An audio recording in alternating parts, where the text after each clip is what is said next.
Pero gusto ko lang po sana ipaalala sa ating presiding officer, sa ating pong Senate President, at matanong, ano po ba ang ating ginagamit na rules ngayon? Pwede po ba yung mga problema po labas sa impeachment court na ito o labas sa kaso ng Vice President ay dadalhin natin dito? Di po ba ang korte na ito na itatag para po sana kay Vice President at kay Vice President lamang? Mga ebidensya, mga testimonya, mga pahayag patungkol lamang po sana sa impeachment ng Vice President. Kasi dito pong mga nagdaang araw, Mr. Presiding Officer, Senate President, mga kasama, napansin ko po na nagagamit ang oras po ng impeachment court sa pagtatanggol po ng mga nakaraang araw ng sarili ng ilan sa mga kasamahan natin sa mga akusasyon.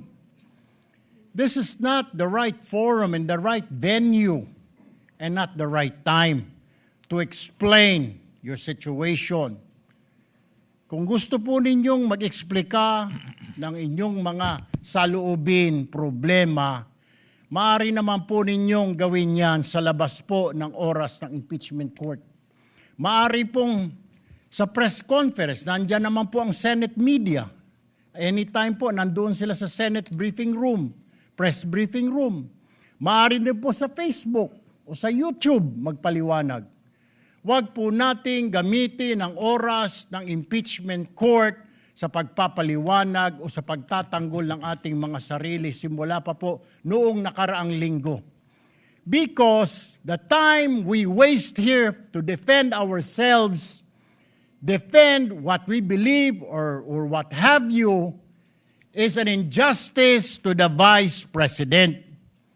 Yung oras po na ito dapat ilaan natin sa pakikinig sa depensa ng Vice Presidente, sa mga akusasyon laban sa Vice Presidente, hindi po pagdidepensa sa mga sarili natin kung tayo inaakusahan ng kung anong mga ahensya, kung tayo po ay may mga kaso, may mga investigasyon. This is not the right forum, Mr. Presiding Officer, Mr. President, Senate President. This is not the right place. This court was established, was created, the impeachment court, for the Vice President and Vice President only. This should be her time. This should be her forum, not our forum here na ilabas natin ang saloobin natin, mga sagot natin sa mga akusasyon, mga kaso laban sa atin. And this is not also the time, Mr. President, Mr. Presiding Officer, na hanapin yung mga kasama nating nawawala, nakakulong, dapat po doon sa Senado natin, sa sesyon natin, and not here in this court, Mr. Presiding Officer, Mr. Senate President. Kaya pakiusap ko lamang po sana sa ating mahal na Presiding Officer and Senate President, let us follow the rules. May rules ho tayo. Kung hindi naman ho patungkol sa Vice President na sasabihin natin, hindi naman po patungkol sa depensa o prosekusyon ng Vice Presidente natin, then wag na ho natin payagan na magsalita pa po dito because nasasayang. Because every minute, every hour that we waste away from the defense or from the prosecution of the case of the Vice President, it is injustice. It is called injustice to the Vice President, to her family, yung anguish, yung kanyang sama ng loob, yung oras na nakabinbin ang kaso na ito. Let us do this impeachment trial as quickly as possible. If we have to clear the Vice President, then let's clear her. If we have to prosecute, then prosecute her with the evidence kung meron. Not waste our time kung ano-anong sinasabi natin dito to protect ourselves, to defend ourselves. This is not the right forum, Mr. Presiding Officer. Kindly wind up, Mr. Senate Senator President. Judge Erwin Tulfo. This is not the right forum for us to defend ourselves. Bring it somewhere else. Bring it to the press. Bring it to the social media, but not here. Thank you, Mr. President. The remarks of the gentleman are noted.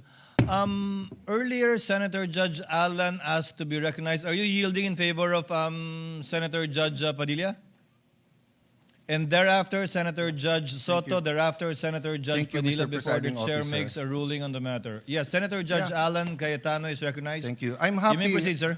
I'm happy I finally heard Senator Judge Erwin Tulfo is concerned about the justice or injustice to Vice President Sara. That's good news.